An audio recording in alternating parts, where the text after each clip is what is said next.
Калифорния.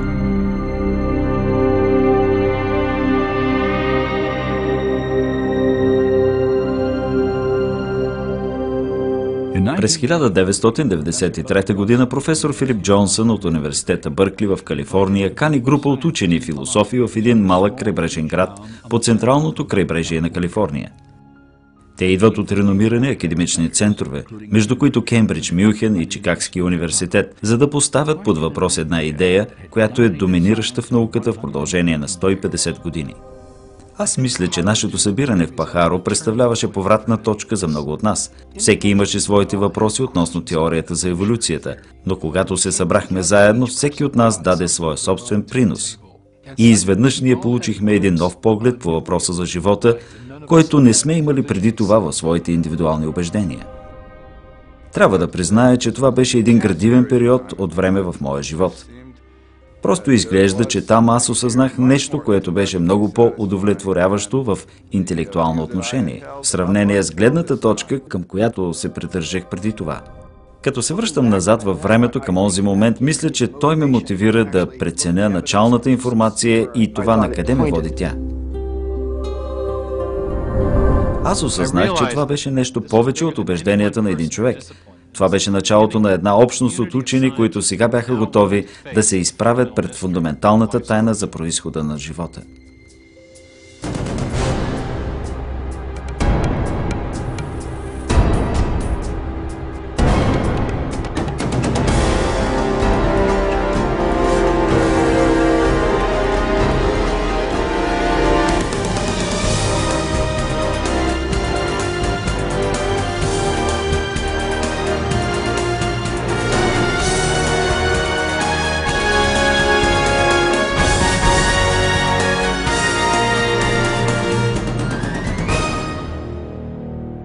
Разкриване на тайната на живота.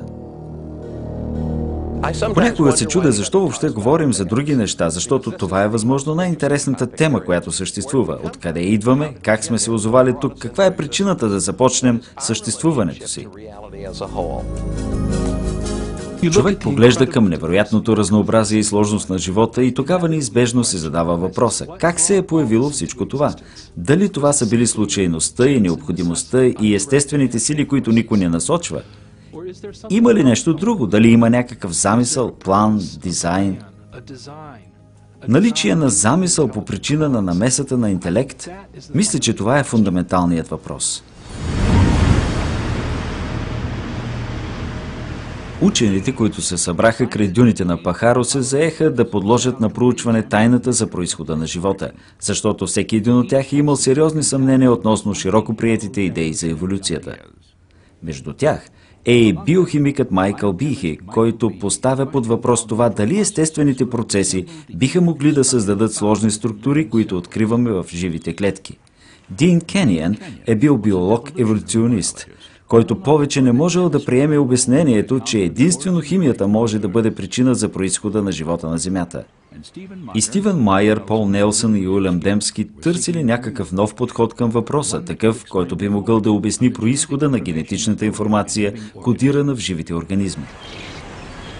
Тези учени и философи започнали да формулират една алтернатива на основната теория в модерната биология. Теория, родена в ума на един британски естественик. Неговото име било Чарлз Дарвин.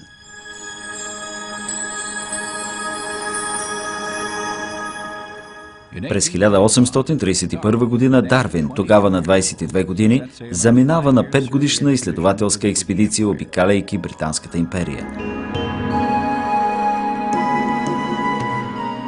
Той отпътува от Англия на кораба на Нейно кралско величество Бигъл, пътувайки около южния край на Южна Америка, а после на север към една верига от вулканични острови в Пасифика, наречена Галапагос.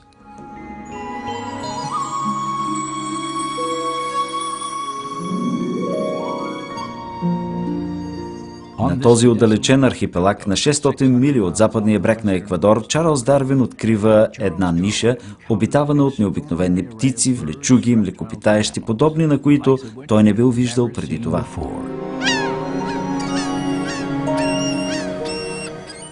В продължение на повече от месец Дарвин изучава растителния и животински свят, води си подробни записки и събира образци.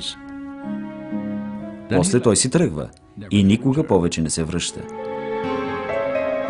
Минава 25 години преди той да разработи една теория за това как са появили на Земята разнообразните форми на живот. През 1859 година Дарвин публикува една книга, озаглавена за произхода на видовете. Нейното въздействие върху науката и в крайна сметка върху цялата западна култура е драматичен. Дарвин застъпва мнението, че всички форми на живот са продукт на пълно естествени сили, които никой не ръководи – времето, случайността и един процес, който той нарича естествен подбор. В продължение на 2500 години преди Дарвин, повече от известните учени и философи, хора като Платон, Нютон или Кеплер, гледали на света като на резултат от някакъв вид замисъл или план. С идеята на Дарвин за естествен подбор се осъществява един фундаментален обрат и в научната философия започва осъществяването на истинска промяна. Дарвин не е бил първият учен, който формулирал теория за еволюцията, но той е бил първият, който предложил едно добре звучащо обяснение за естествения механизъм, който би могъл да осъществи биологически промени в течение на дълги периоди от време. За да разберем как действа естествения подбор, нека разгледаме, например, случая с популацията от финки, които Дарвин наблюдавал на островите Галапагос. На островите Галапагос се срещат 13 различни вида финки и при тях се наблюдават вариации, що се отнася до размера на тялото и формата на човката. Дарвин се връща в Англия с 9 различни подвида от тези птици. Според теорията на Дарвин, така както той е формулирал по онова време, различията в размера и във формата на човката са пряк резултат от естествения подбор. Един от най-често привежданите примери е този с един вид финки, които се хранят с семена.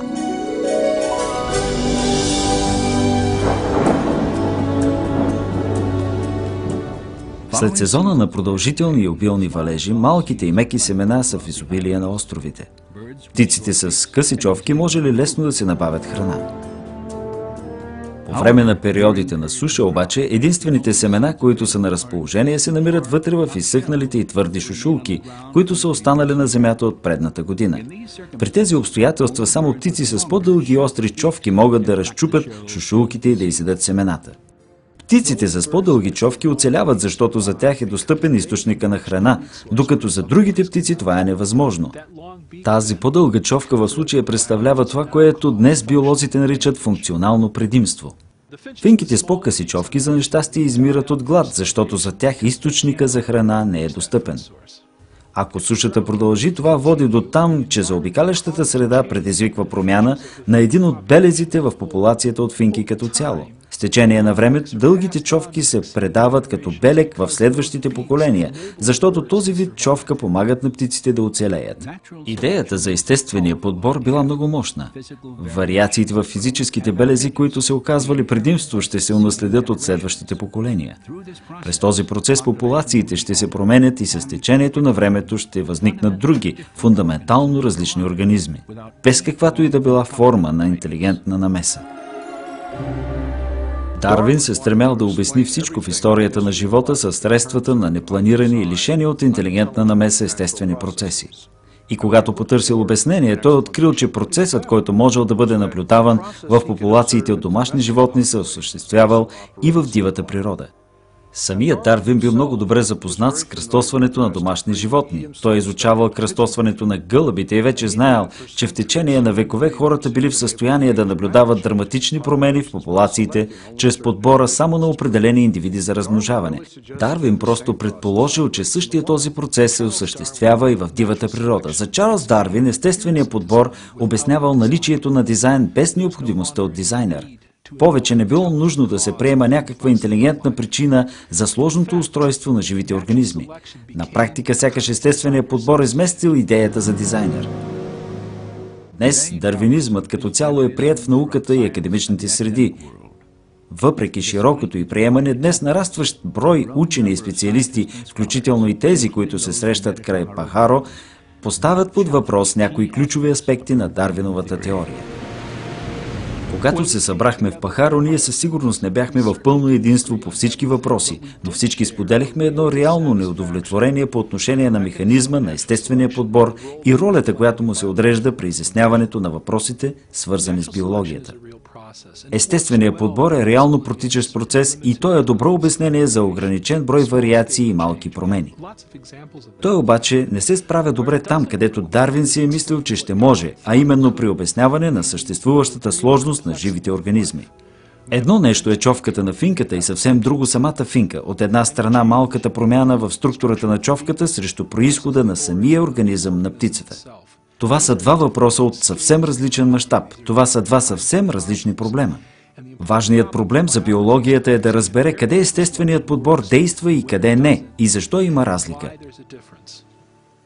Доказателството е много силно. Всички ние имаме усещането, че ако позволим на това доказателство да говори само за себе си, то това ще ни отведе в съвсем различна посока, далеч от естествения подбор и в посока към едно различно заключение относно произхода и естеството на живота на тази земя.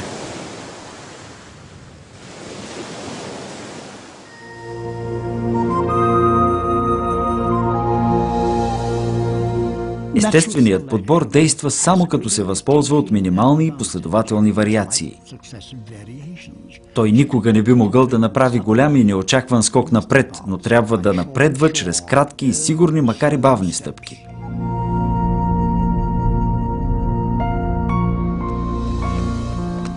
Наистина е интересно да отбележим, че колкото повече знаем за живота и колкото повече знаем за биологията, толкова повече стават проблемите пред дарвинизма и толкова повече наличието на замисъл става очевидно. От 1988 година насам доктор Майкъл Бихи изследва сложни биологични системи, които изглежда, че опровергяват обяснението за техния произход чрез естествен подбор. В продължение на много време аз вярвах, че теорията за еволюцията на Дарвин обяснява това, което наблюдаваме в биологията. Това беше така не защото аз бях разбрал как тя може да го обясни в действителност, но защото ми беше казано, че тя го обяснява. В училище ми преподаваха биология от гледна точка на дарвинизма и по време на ученето ми в колежа и в университета аз бях в такава атмосфера, в която просто се приемаше за даденост това, че теорията за еволюцията на Дарвин обяснява нещата в биологията. Преди около 10 години прочетох една книга, наречена "Еволюцията, теория в криза", от генетик на име Майкъл Дентън, австралиец. В нея той изтъкваше много научни аргументи срещу Дарвиновата теория, за които аз никога не бях чувал преди. И тези аргументи звучаха доста убедително. На този етап аз започнах малко да се ядосвам, защото досега си мислех, че са ме научили на правилните неща. Ето, че имаше голям брой много силни аргументи, аз бях преминал през докторската програма по биохимия, бях станал член на факултета и никога не бях дори чувал за тези неща. И така от този момент нататък аз се заинтересувах много от въпроса за еволюцията и от тогава насам реших, че процесите, описани от Дарвин, съвсем не са пълноценно обяснение за живота. Скептицизмът на Майкъл Бихи произлизал в главна степен от това, което модерната биология е открила за основната единица на живота – клетката. През 19 век, когато живял Дарвин, учените мислили, че основата на живота, клетката, представлява някаква капка протоплазма, подобна на парченце желе или нещо, което въобще не е трудно да бъде обяснено. Наистина това схващане не се променило много до началото на 50-те години на 20 век. Но през последната половина на века нашето познание за клетката се увеличи просто експлозивно.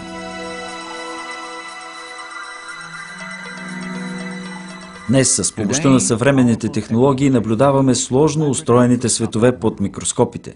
Светове, които са толкова малки, че един напръсник пълен с течност с биокултури може да съдържа повече от 4 милиарда едноклетъчни бактерии, всяка една от които притежава електрически вериги, инструкции за сглобяване и миниатюрни машини, чиято сложност Чарлз Дарвин никога не би могъл да си представи. В самите основи на живота, там където молекулите и клетките движат нещата, ние откриваме механизми. Буквално молекулярни машини. Има малки молекулярни камиони, които носят необходимите материали от единия край на клетката до другия. Има и машини, които улавят енергията на слънчевата светлина и я превръщат в полезна енергия. В човешкото тяло съществуват толкова молекулярни машини, колкото са различните функции, които трябва да изпълнява тялото. И така, що се отнася до слуха, зрението, обонянието, вкуса, усещанията, кръвоносните съдове, дишането или имунната реакция, всички те изискват наличието на огромно множество машини. Когато наблюдаваме тези машини, ние си задаваме въпроса: откъде са дошли те? И стандартният отговор в лицето на теорията на Дарвин е много неадекватен, по мое мнение. В началото на 90-те години на 20 век, по време на серия от конференции пред академичната общност, Пихи за пръв път споделя съмненията си за това, че естественият подбор би могъл да конструира сложните молекулярни машини. По-специално една от тези биологични машини привлякла вниманието на Пихи. Спомням си първия път, когато погледнах в учебника по биохимия и видях чертеж на нещо, което се нарича бактериален флагелум, с всичките му части и в цялата му слава. Той имаше витло, гъвкава връзка, задвижващ вал и мотор. Аз го разглеждах и си казах, че това е един извън бордови двигател. Това е било проектирано, това не е случайно сглобяване на части. Реакцията на Пихи не е изненадваща, защото всеки един от молекулярните двигатели, които предвижват бактерията в течности, е изграден от система от сложно подредени механични части. Тези части се набиват на очи, когато участък от някоя клетка бъде увеличен 50 000 пъти. Биохимиците използваха електронни микроснимки като тази, за да идентифицират частите и триизмерната структура на флагелумния двигател.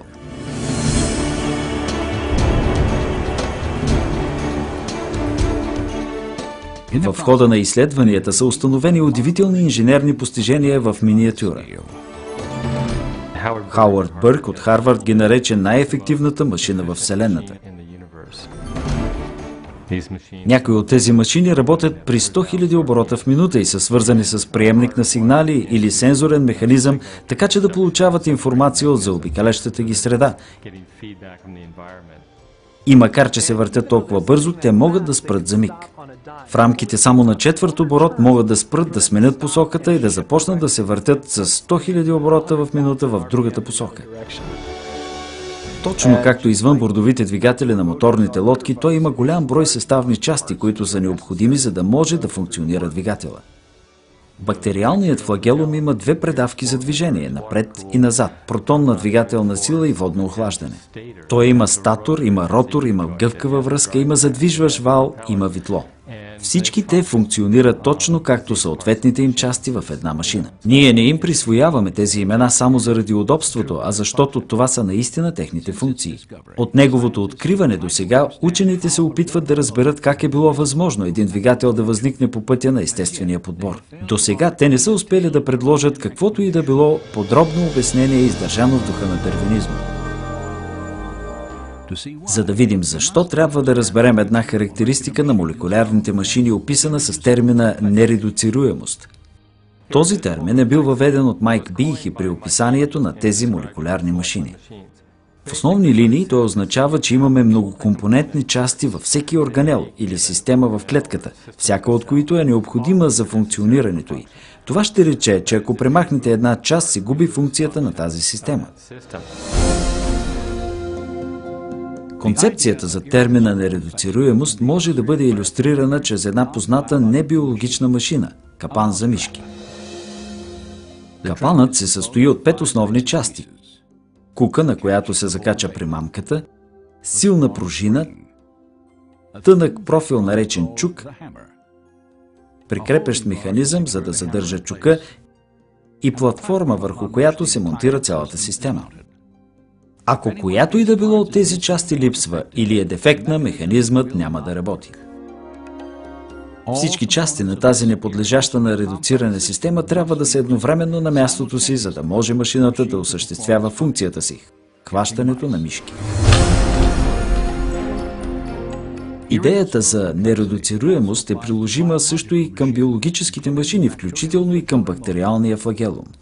Като цяло има около 40 различни протеинови части, които са необходими, за да може да работи тази машина. И ако някоя от тези части липсва, тогава или флагелума няма да работи, защото му липсва гъвкава връзка, или липсва двигателният вал, или нещо друго.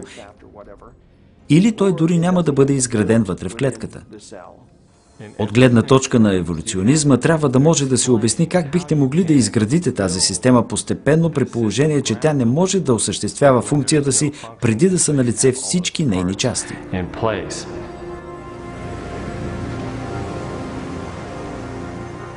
Нередуцируемостта на молекулярните машини поставя сериозно предизвикателство пред възможностите на естествения подбор.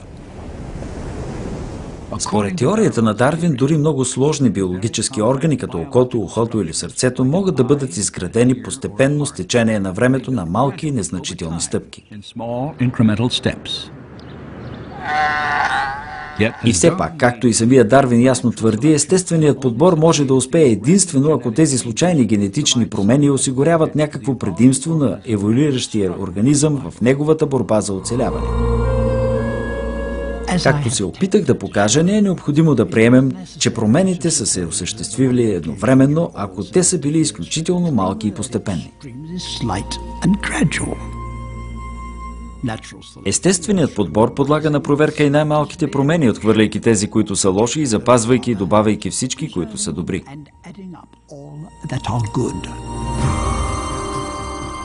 Въпреки това, някои учени се съмняват, че малките промени на Дарвин биха могли да създадат бактериалния флагелум, когато подобен механизъм не е съществувал.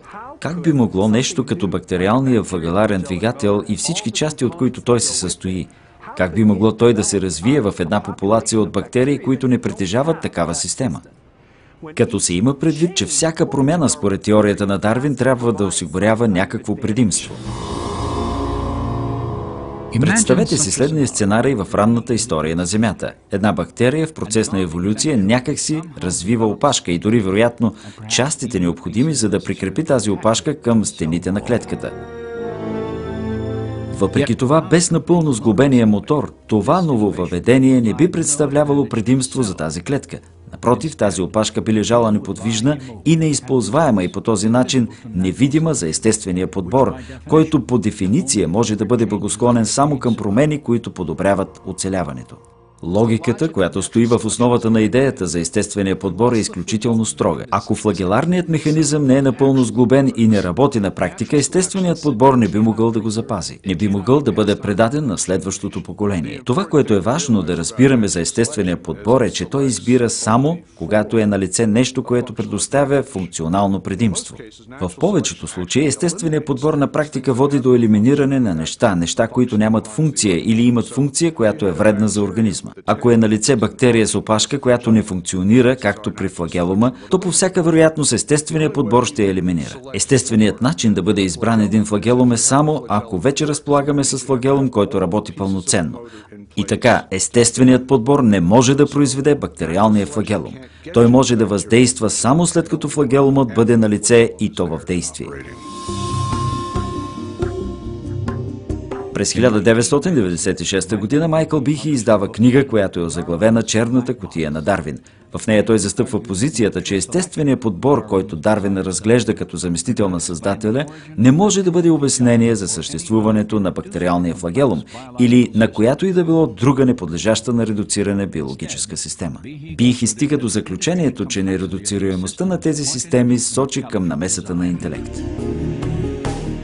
Черната кутия на Дарвин незабавно предизвиква противоречиви реакции. Излизат над 75 публикации в пресата, включително и в някои от водещите световни вестници и научни журнали, които коментират книгата. Някои учени възхваляват трудът на Бихи, докато други го пренебрегват като ненаучен и религиозно мотивиран. Критиците на Бихи твърдят, че той е подценил възможностите на естествения подбор. Те твърдят, че е било възможно флагелумният двигател да бъде изграден, като се заимстват части, които участват в устройството на други по-прости молекулярни машини, като тази игловидна помпа. Ако частите на тази помпа вече са били на лице, възможно е те да са били съхранени от естествения подбор до появата на бактериалния двигател. Тази теория е известна като co-option. В своята същност тя твърди, че еволюцията или естествения подбор на някакъв етап са били в състояние да ползват готови части от други молекулярни машини и да изграждат нови молекулярни машини с тях. Скот Миних е изучавал флагелумния двигател в продължение на почти 20 години. Неговите изследвания му дават основания да оспори co-option теорията. Когато говорим за бактериалния флагелум, става дума за механизъм, който е съставен от 40 отделни части. Да, вярно е, че 10 от тях са налице и при други молекулярни машини, но другите 30 са уникални. Така че как да се обясни откъде са били взаимствани те? В крайна сметка ще трябва да обясним функцията на всяка отделна част като такава, които първоначално са имали друго предназначение. Така че тази теория звучи правдоподобно само до момента, в който става ясно, че се налага да се заимстват части, които въобще не съществуват. Но дори ако бихме разполагали с всички необходими части за изграждането на някои от тези машини, то това решава само част от проблема. Може би дори по-сложен е проблема с инструкциите, необходими за сглобяването. Този проблем никога не е бил разрешен и не е намерил обяснение от страна на противниците на концепцията за нередуцируемост. При изследването на бактериалния флагелум е открито едно дори по-голямо ниво на сложност, защото неговото изграждане изисква наличието не само на всички необходими части, но и на прецизна последователност при изграждането му. Всичко трябва да бъде направено в точния момент, трябва да бъдат направени точния брой части и те трябва да се сглобят в точно определена последователност, а освен това трябва да може да се отчете и дали те са изградени правилно, за да не се хаби енергия за изграждането на нещо, което няма да функционира. Изграждането на една молекулярна машина може да се сравни с построяването на къща, при което работниците следват подробен план и чертеж за нейното сглобяване. Първо се наливат основите на къщата, преди да се издигнат стените. Водопроводната електрическа инсталация се поставят преди да се приключи окончателно с стените на зданието. Прозорците се поставят преди страничната обшивка, а покривната изолация се поставя едва след като покривните плоскости бъдат заковани към дървената конструкция. Същото е при конструирането на флагелумния двигател. Той се изгражда отвътре навън. Държи се сметка за броя на необходимите части, като например пръстеновидния елемент или статора. След като те вече са изградени, наличието на обратна връзка предава съобщение да се преустанови тяхното изграждане и да започне изграждането на прът, а после на пръстен, после на друг прът, а после на гъвкава връзка. След като бъде изградена гъвкавата връзка с определен размер и ъгъл на огъване, около 1/4 оборот, тогава се преустановява нейното изграждане и започва изграждането на частите на витлото. Всичко това става в прецизна последователност, точно както когато се строи сграда. За да бъде изграден двигателя правилно, е необходима сложна система от машини, които да координират времетраенето, свързано с инструкциите за сглобяване. Как би могъл естественият подбор да изгради такава система? Co-option теорията не може да обясни това. За конструирането на този флагелумен механизъм или за десетките хиляди подобни като него в клетката са необходими други машини, които да управляват процеса на сглобяване на тези части, а тези машини на свой ред изискват други машини за сглобяването си. Ако липсва само една от тези части или е поставена на погрешно място, двигателя няма да работи. Целият този апарат за сглобяване на флагелумния двигател е във същността си нередуцируем. На практика това, което наблюдаваме, е повсеместното наличие на нередуцируемост от начало до край. Има още много, което да научаваме, но вече знаем много за бактериалния флагелат. И не съществува обяснение за това как тази сложна молекулярна машина е била създадена някога по силата на Дарвиновия механизъм.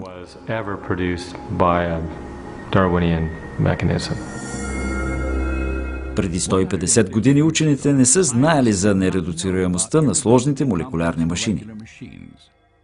И все пак Чарлз Дарвин е предусещал трудностите, които системи като тази ще поставят пред неговата теория. Ако може да се демонстрира, че съществува какъвто и да било сложен орган, за който може да се докаже, че не е възникнал чрез многобройни, последователни и малки промени, то моята теория напълно би пропаднала.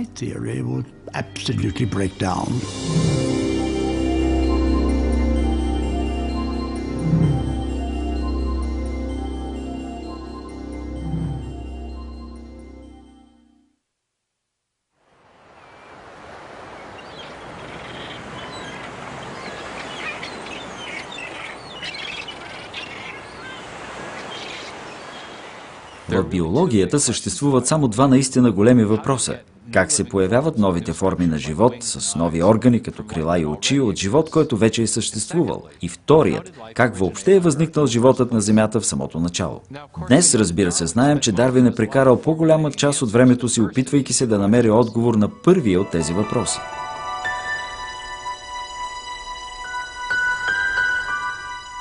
Чарлз Дарвин сравнява историята на живота на Земята с едно голямо разклонено дърво. В основата на дървото е представена първата жива клетка, а клоните били новите и по-сложни форми на живот, които са еволюирали с времето от първия примитивен организъм. Дарвин се опитвал да обясни как са се появили клоните на дървото на живота. Той се опитвал да покаже как естественият подбор би могъл да модифицира съществувалите организми, за да произведе огромното разнообразие в растителния и животински свят.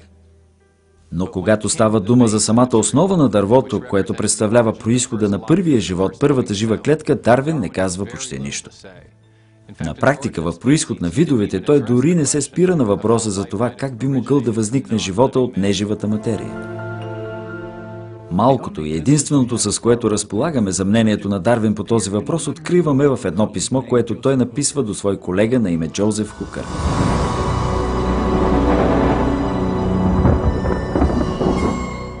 Относно първата поява на жив организъм, бихме могли да приемем, че в някакво горещо малко езеро с всякакъв вид амониеви и фосфорни соли, светлина, топлина и наличието на електричество е бил химически формиран сложен протеин, който да е в състояние да претърпи дори повече и по-сложни промени.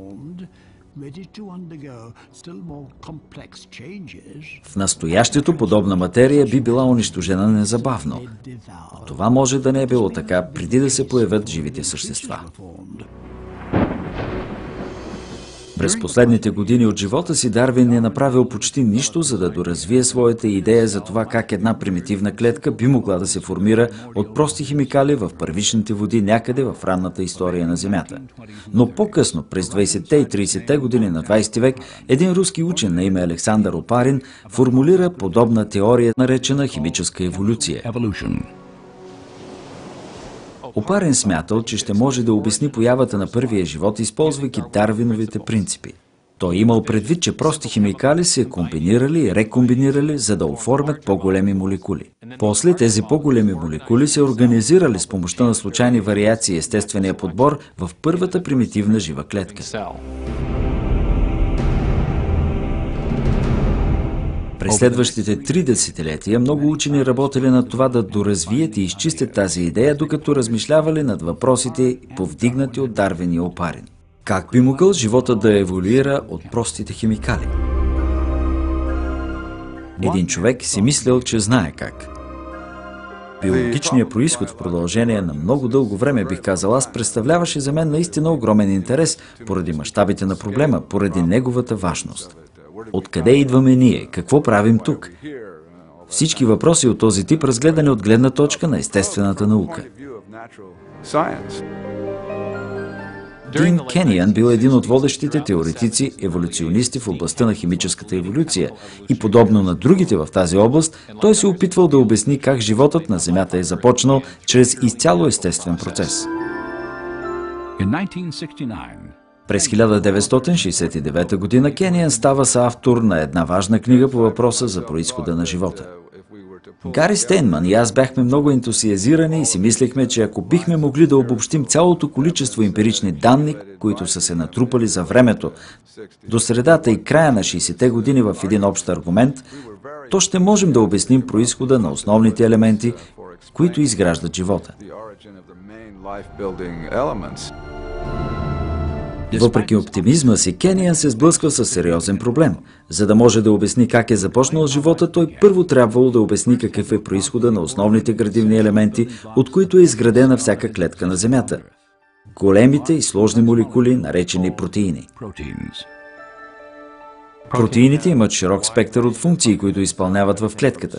Всичко, като се започне от нещата, свързани с структурата и скелета на клетката и се стигне до ензимите, има и молекули, които се занимават с обработката, за да събират енергия или пък да изграждат компоненти, от които е изградена клетката.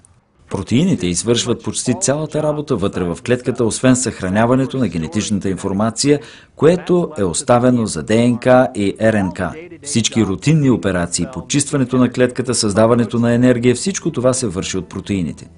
Кениан осъзнавал, че протеините трябва да са били толкова важни за първия живот, колкото са важни за живите клетки днес. Той също бил наясно със сложността на тяхното устройство. Към 60-те години на 20 век учените вече разбрали, че дори простите клетки са направени от хиляди различни типове протеини и че функциите, които ще изпълняват тези молекули, зависят от техните много сложни триизмерни форми. Необичайната форма на някои протеини им позволява да действат като катализатор или да причиняват започването на химически реакции поради идеалната им пригоденост да се свързват с други молекули в клетката, докато други протеинови молекули свързват в сглобка структурните компоненти. Всяка от отделните части на един бактериален двигател, като тази пръстеновидна структура, например, са направени или от една протеинова молекула, или от съвкупност от протеини, сглобени заедно в някаква специфична форма.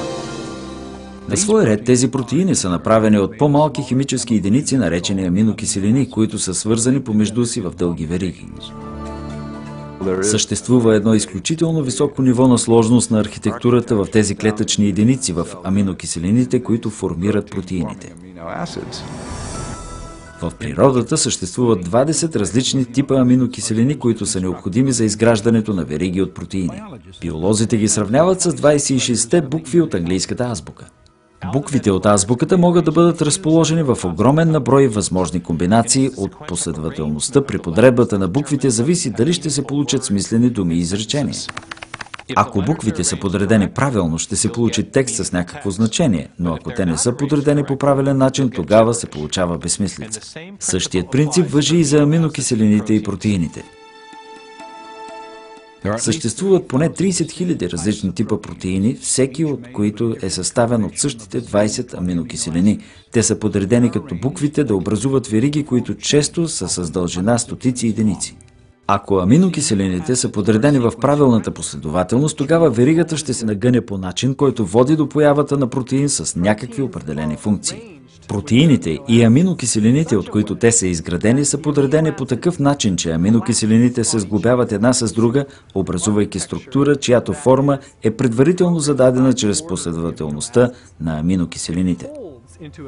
Те се нагъват във вид на определената структура и тази структура може да осъществява определена функция. Всички протеини в клетката имат специфична триизмерна форма, която се определя от подредбата на аминокиселините в веригата.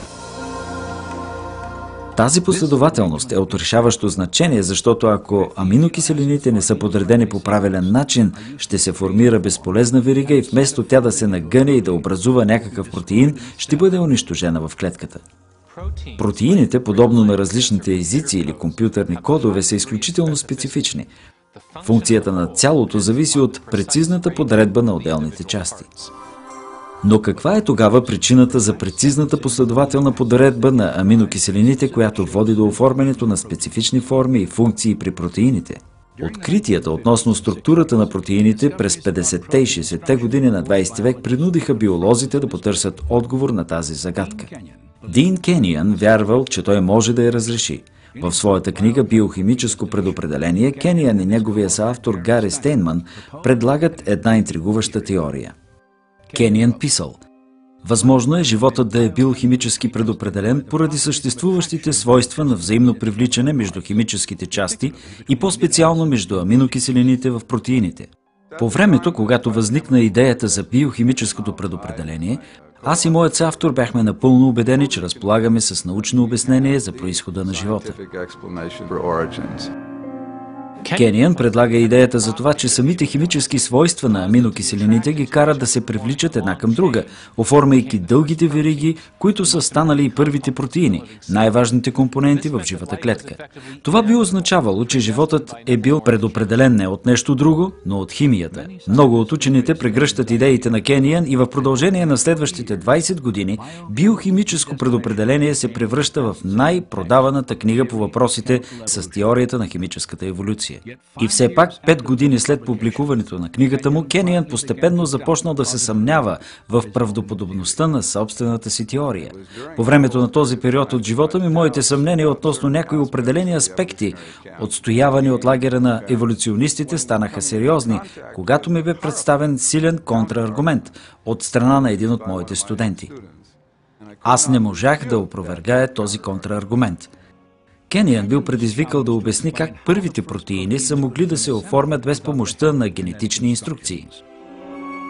Днес е известно, че веригите от аминокиселини в живите клетки не се формират непосредствено по силата на привличането между техните части.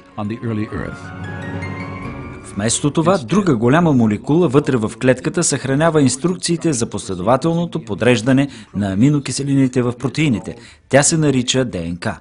Първоначално Кениан вярвал, че протеините би могло да се формират директно от аминокиселини без никакви ДНК инструкции и именно поради това толкова много учени намирали неговата теория за вълнуваща.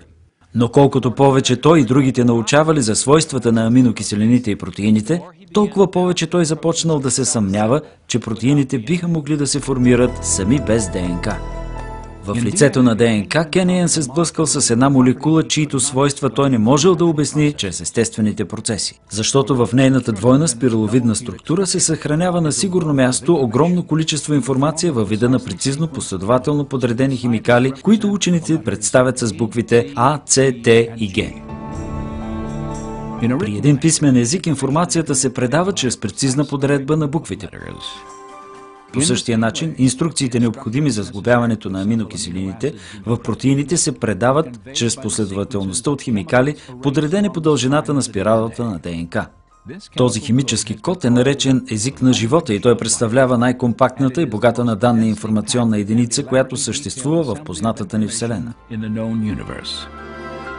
Кениан осъзнал, че пред него има две възможности. Той или трябвало да обясни откъде са се появили тези генетични инструкции, или трябвало да обясни как протеините са могли да възникнат директно от аминокиселините, без наличието на ДНК в първичните океани.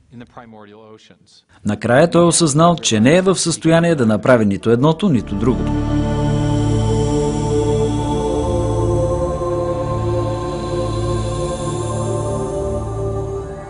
Представлява огромен проблем да се обясни как е могло да се съберат заедно в един миниатюрен, невидим дори под микроскоп обем от първичния океан, всички стотици различни молекулярни компоненти, които са необходими, за да може да се сложи началото на цикъла на самопроизводство. И така моите съмнения относно това дали аминокиселините са могли да се подредят сами в смислена биологична последователност, без предварително присъствие на генетичен материал, просто достигнаха своя предел от интелектуална гледна точка около края на 70-те години на 20 век.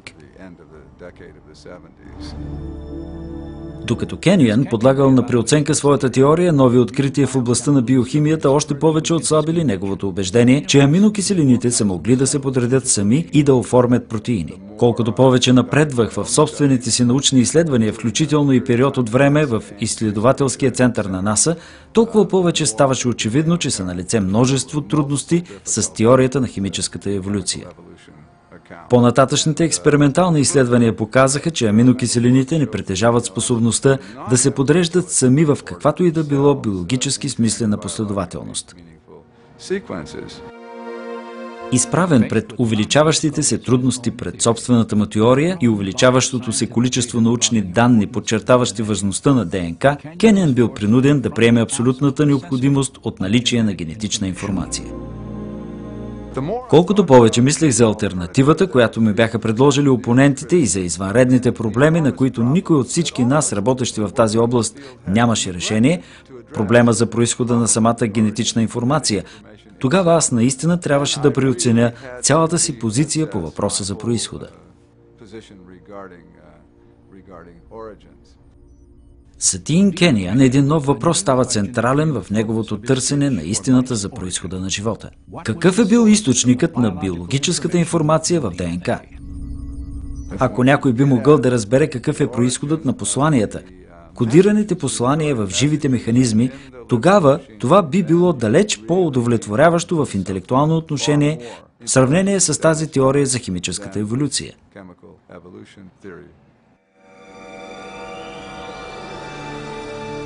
И така Кениан осъзнал, че е изправен пред намаляващ брой възможности. До 70-те години на 20 век повечето изследователи вече били отхвърлили идеята, че информацията, необходима за изграждането на първата клетка, е възникнала единствено по случайност.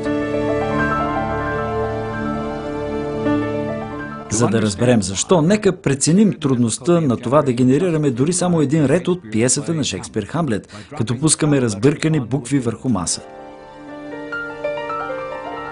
След това нека вземем предвид, че специфичните генетични инструкции, необходими за да се изградят протеините дори на най-простия едноклетъчен организъм, биха запълнили стотици страници на печатан текст.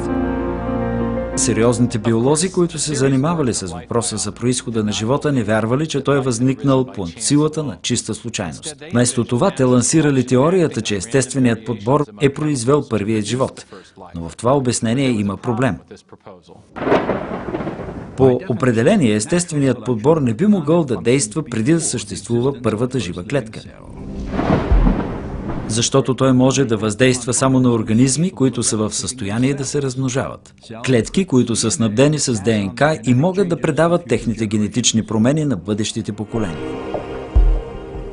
Без ДНК не може да има възпроизвеждане. Но без възпроизвеждане не може да има естествен подбор. Не може да се използва естествения подбор, за да се обясни произходът на ДНК, без да се приеме, че предварително е съществувало самото нещо, чиято поява се опитваме да обясним. Случайността, естественият подбор и собствената му теория за самоорганизиране се провалили като опити за обяснение на произхода на генетичната информация. Сега Кениан виждал само една възможна алтернатива. Не съществува и най-малкият шанс за появяване дори на най-простата клетка по пътя на химическата еволюция.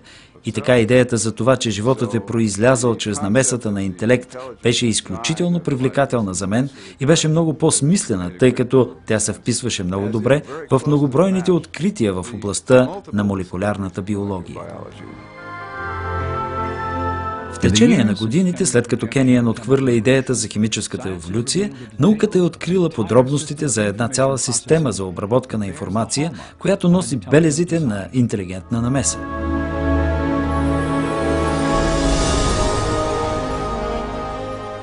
С помощта на компютърна анимация можем да надникнем в клетката и да наблюдаваме тази забележителна система в действие.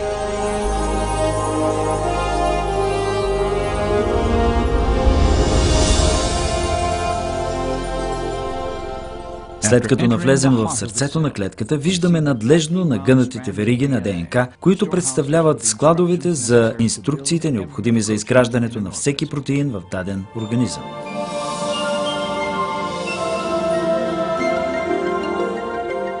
По време на процес, известен и като транскрипция, една молекулярна машина първо разгъва участък от ДНК спиралата, за да направи достъпни генетичните инструкции, които са необходими за изграждането на някоя специфична протеинова молекула.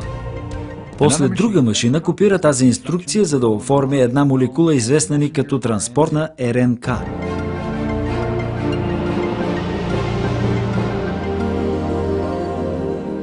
Когато транскрипцията е приключила, веригата на РНК пренася генетичната информация през системата на ядрените пори, която представлява вратата, контролираща трафика навътре и навън от ядрото на клетката.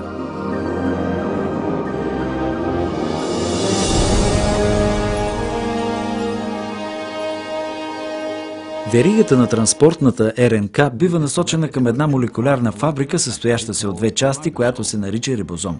След като тя се прикрепи здраво, започва процеса на превеждане.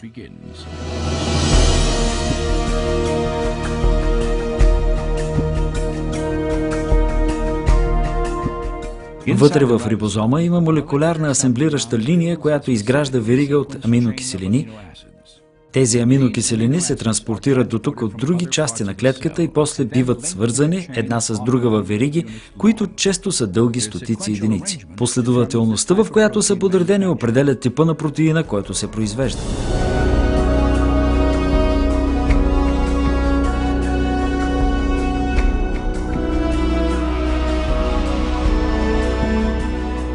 Когато веригата бъде завършена, тя бива придвижена от рибозома до един механизъм с формата на варел, който спомага тя да бъде нагъната в точната форма, която е от решаващо значение за нейната функция.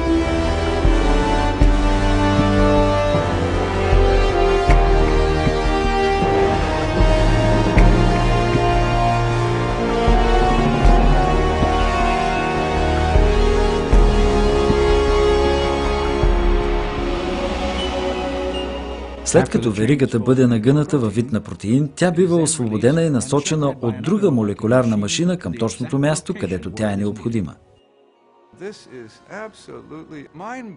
Просто е изумително за нас, когато откриваме на това микрониво такъв прецизно настроен апарат, механизъм, който носи белезите на намесата на интелект и специална изработка.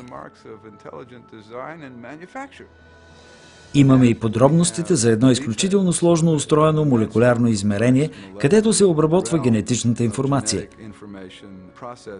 Именно на това ново ниво за молекулярната генетика сме свидетели на най-убедителното доказателство на тази земя за намесата на нечий интелект.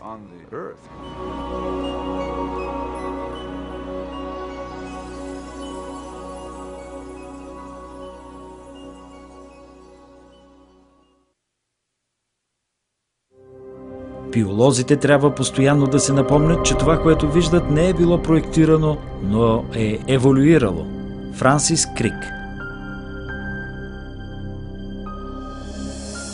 Когато наблюдавам молекулярните машини или невероятно сложния процес, чрез който клетките се делят, аз искам да задам въпроса: възможно ли е за всичко това да стои намесата на интелект?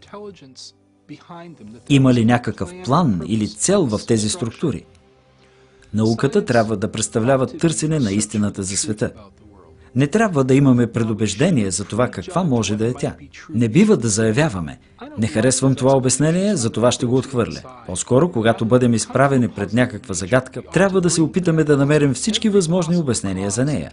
Един от проблемите, който намирам в теорията за еволюцията, е, че тя по един изкуствен начин отхвърля едно определено обяснение, дори преди доказателствата да са имали възможност да говорят. Тя отхвърля намесата на интелект. От края на 19 век и времето на Дарвин, на практика отчасти поради написаното от Дарвин в Произход на видовете, учените започват да приемат едно определение за науката, което изключва възможностите за интелигентна намеса като научно обяснение. Този подход си има име. Той се нарича методологичен натурализъм. Той твърди, че ако искаш да подходиш научно, трябва да се ограничиш до обяснения, които включват само естествени причини.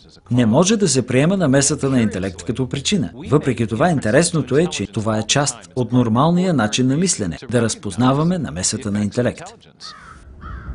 Да вземем, например, тези иероглифни текстове, изсечени върху руините на египетските паметници. Никой не би приписал формата и подредбата на тези символи на действието на естествени причини, като пясъчните бури или ерозията. Напротив, ние ги възприемаме като дело на древните писатели, които са били интелигентни човешки същества. Подобен начин на мислене ни кара да заключим, че мистериозните каменни фигури по бреговете на Великденските острови не са се образували под въздействието на вятъра и водата в течение на огромни периоди от време. Нито приемаме, че растенията биха могли да израснат в тези познати ни форми без някакъв вид намеса на интелект. Разбира се, ние разсъждаваме по подобен начин през цялото време и знаем, че това е правилно. Но на базата на какви основания стигаме до тези изводи? Кои са признаците, които ни помагат да разпознаем намесата на интелект? Наскоро чрез една книга математикът Уилям Демски доведе до важен пробив в осъзнаването на логиката, която прилагаме, когато стигаме до извода за намесата на интелект. Демски идентифицирал характеристиките на обектите, които ни карат да разпознаваме предварителната намеса на интелект. Стигнах до това, като се опитвах да разбера как разпознаваме наличието на интелигентна намеса. Кои са логическите стъпки, през които преминава ума ни преди да достигнем до заключението, че нещо е резултат на интелигентна намеса. Това, което аз се опитвам да направя, е да изведа надеждни, емпирични и научно издържани критерии, които да ни помогнат да преценим дали нещо наистина е направено. Открих, че е необходимо да са налице малка вероятност за случайно възникване и специфичност, или с други думи, познатни и обективно съществуващ модел. Според Демски, човешките същества основателно разпознават намесата на интелект, като наблюдават обект, чийто случайен произход е малко вероятен или нещо, което съвпада с модел, който вече не е познат. Такъв модел се намира в Блак Хилс в Южна Дакота. Ако пътувате на запад, ще видите много различни форми в планината, повечето от които не означават нищо. Те представляват просто разпръснати скали в най-различни форми. Това, което не можете да видите на скалите, са лицата на Линкълн, Джеферсън, Теди Рузвелт и Джордж Вашингтон. Единственото място, където можете да ги видите, е в Южна Дакота. Причините, поради която те са там, е, че някой ексцентричен скулптор е решил да почете тези президенти, като прекара по-голямата част от живота си, за да изсече лицата им върху тази планина. Тези форми е малко вероятно да са възникнали сами. Един случайно избран хълм е също малко вероятно да е възникнал сам. Ние знаем обаче, че е имало 4 мъже, които са били президенти на Съединените щати и те са имали характерни черти на лицата. Тези скулптури съответстват на лицата на тези президенти, които са ни познати отпреди. Ако погледна нагоре и видя лицата, аз веднага разпознавам, че те съвпадат с лицата на 4 президенти, които са ми познати от банкнотите или портрети в Националната галерия или от картини в книгите. И така аз осъзнавам, че когато гледам към планината Ръшмор, там не само има малко вероятно да е случайно разположение на скалите, но такова, което съвпада с един независимо съществуващ модел, който съвсем надежно свидетелства за интелигентна намеса.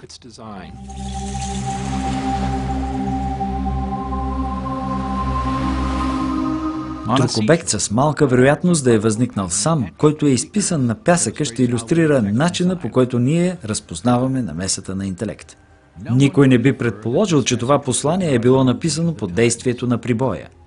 Напротив, поради характеристиките на този образец, ние разпознаваме думите като продукт на интелект. Тази специфична подредба също съвпада с друг независимо съществуващ образец, а именно формите на буквите от английската азбука, които ние разпознаваме и думите, които знаем от английски език. Спецификата на подредбата плюс факта на съответствието с един независимо съществуващ образец създават у нас съзнанието за интелигентна намеса. Този пример ни кара да мислим, че критериите на Уилям Демски за установяване на намесата от страна на интелект са в същността си еквивалент на критериите за наличието на информация. Информация като тази, която се съдържа не само в картините, числовите последователности, но също е кодирана във вид на софтуер и радиосигнали. Способността да откриваме информация в електромагнитните излъчвания прави възможно едно уникално търсене на интелект. В продължение на повече от 3 десетилетия, астрономите, които участват в програмата за търсене на извънземен интелект, следят радиосигналите от дълбокия космос в опит да открият последователност от сигнали, която е носител на информация. Обикновенно радиотелескопите улавят или случайен шум, или прости повтарящи се сигнали, които са произведени по естествен път от звездите, галактиките и други космически обекти.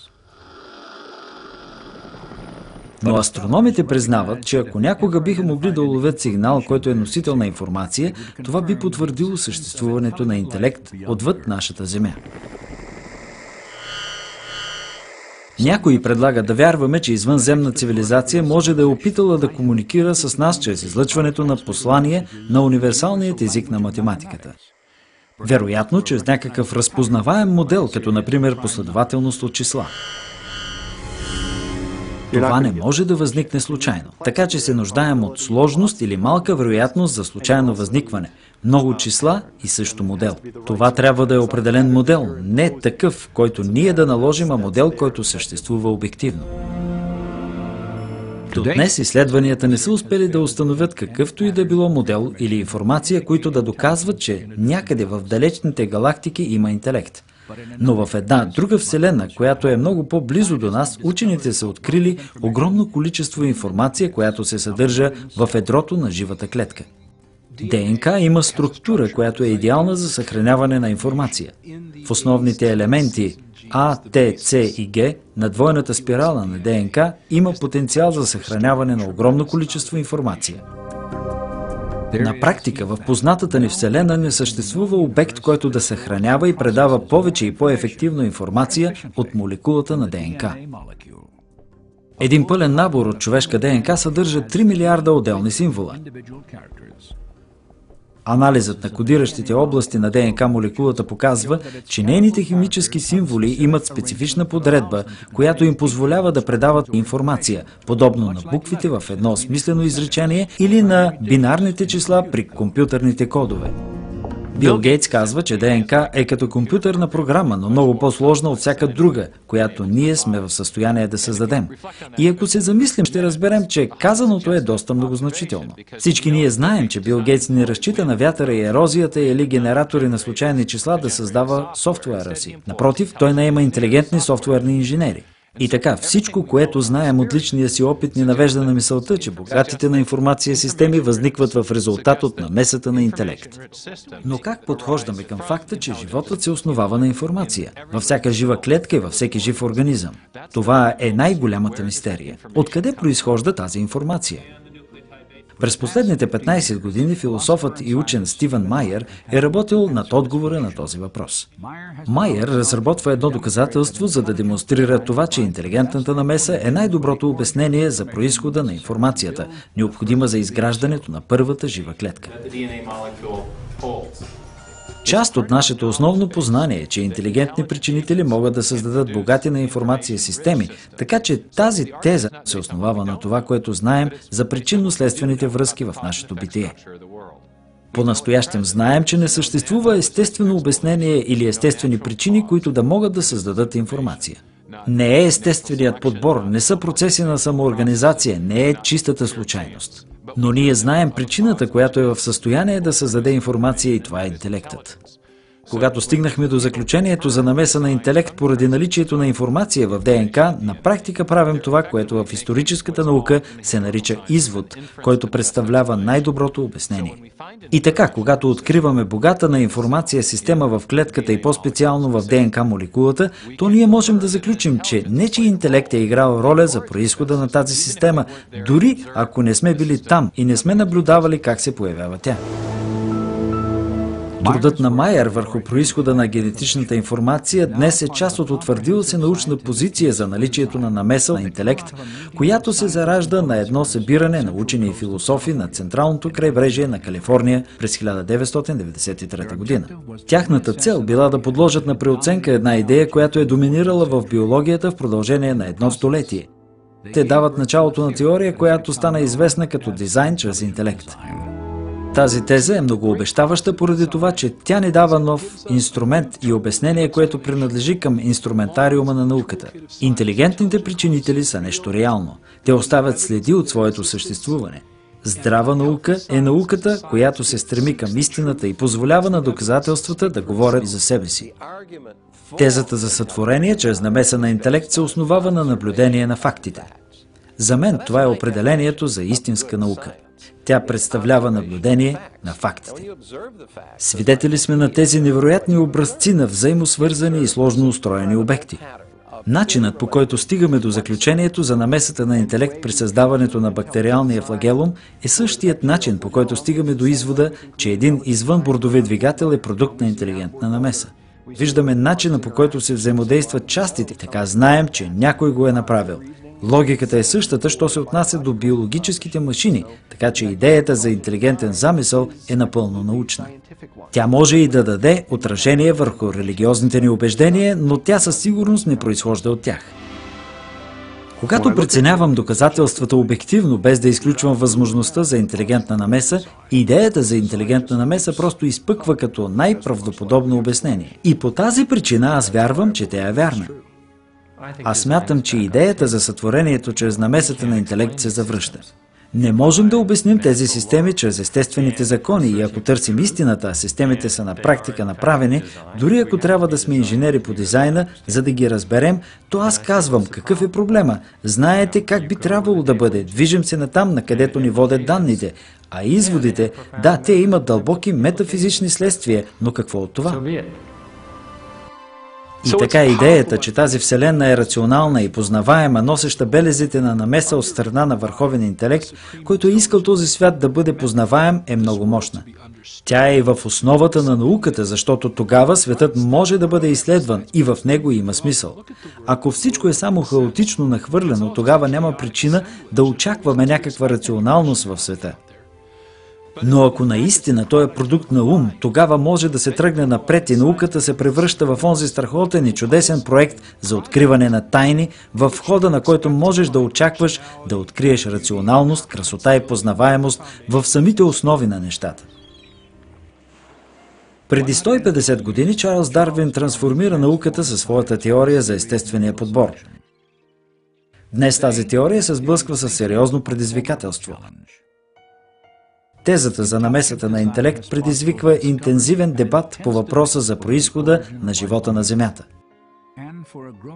И за нарастващ брой учени тя представлява една парадигма, една идея, която има потенциал още веднъж да редефинира самите основи на научната мисъл. През 19 век учените вярвали, че съществуват две основни величини – материя и енергия. С навлизането в 21-то столетие има една трета величина, която науката трябваше да признае, и това е информацията. И така, подхождайки към биологията в информационната епоха, нараства съмнението, че това, което наблюдаваме в ДНК молекулата, е на практика продукт на ум. Продукт на интелект. Нещо, което може да бъде обяснено само като замислено от страна на интелект.